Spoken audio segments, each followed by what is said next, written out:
Hello বন্ধুরা, good morning. তো ঘুম থেকে উঠে গিয়েছি, দেখো এখন একটু দেরি হয়ে গেছে। চেষ্টা করছি একটু সকালে ওঠার জন্য, কিন্তু পারলাম না। মানে সকালে কি বলবো, কাল ঘুমে ধরে।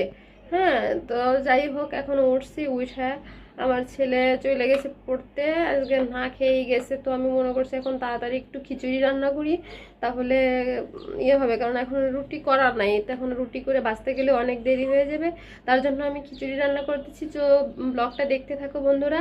আর এদিকে দেখো আমাদের কালু কি করে, দেখছো?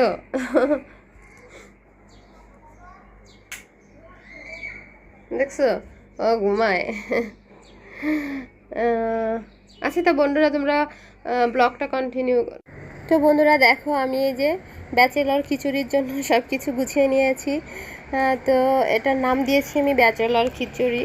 মানে ব্যাচেলর থাকাকালীন সময় আমার হাজব্যান্ড এভাবে নাকি রান্না করে খাইতো, তো আমাকে একদিন শিখিয়েছে। তারপর থেকে আমি মাঝে মাঝে এখন যখন ঘুম থেকে দেরি হয়ে যায় বা কোনো ব্যস্ততা থাকে, তাহলে হচ্ছে আমি এভাবে তাড়াতাড়ি করে এই ব্যাচেলর খিচুড়িটা বানাই। তো দেখো আমি এটাকে বসিয়ে দেবো। আর তোমরাও কিন্তু এভাবে ট্রাই করতে পারো। যদি দেখা যাচ্ছে একটু ঘুম থেকে উঠতে দেরি হয়ে গেছে, তো কি করব, নাস্তার জন্য তো এভাবে ঝটপট করে এই ব্যাচেলর খিচুড়িটা বানিয়ে নিও। তো আমি এইখানে 2 কাপ চাল দিয়েছিলাম, তার জন্য 4 পট ইয়ে দিলাম, মানে 4 মগ গরম জল দিয়ে দিলাম।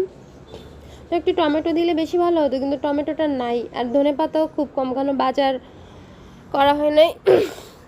যেহেতু আজ বৃহস্পতিবার, যেহেতু মে দিবস, তার কারণে ছুটি, আর ওদিকে বেতনও ঢোকে নাই। আর সবাইকে মে দিবসের অনেক অনেক শুভেচ্ছা। আর যাই হোক, ছেলেরা তো ছুটি কাটাচ্ছে, কিন্তু আমাদের মেয়েদের জীবন তো 365 দিনে 365 দিনই চলে, কোনো ছুটি কাটানো নাই। তো সাগাইনে ও একটু বেছে দিচ্ছে, কারণ বললামই তো একটু দেরি হয়ে গেছে ঘুম থেকে উঠতে, আমার কাজকাম করতে লেট হচ্ছে। এদিকে আমি আলু দিয়ে আর হচ্ছে রুই মাছ দিয়ে একটু ঝোল করলাম। আর এদিকে দেখো রসুন আর শুকনো মরিচ ফোড়ন দিয়ে কমলি শাকটা একটু ভাজি করতেছি। এই কমলি শাকটা আগের আনা ছিল সেইটা। তো দেখো আমার রান্না করা হয়ে গেছে। আর আমি ভাজি আর করবো হচ্ছে পাঁপড়। হ্যাঁ, পুঁই পাতার পাঁপড় করব। তো এই পাঁপড়টা কিন্তু অনেক মজা লাগে, তোমরা এভাবে একটু বানিয়ে খেয়ে দেখতে পারো। আর অনেক মজা হয়, যেমন খেতে ভালো লাগে। আর দেখো দেখো আমার থালাটা সাজানো হয়েছে, দুপুরের কেমন হয়েছে জানিও। আর এদিকে দেখো এই গাছটা আমি আজকে নতুন লাগালাম, তো মনে করলাম তোমাদের সাথে শেয়ার করি। তো আমি স্নান করে আসলাম, স্নান করে এসে খেতে বসে গিয়েছি।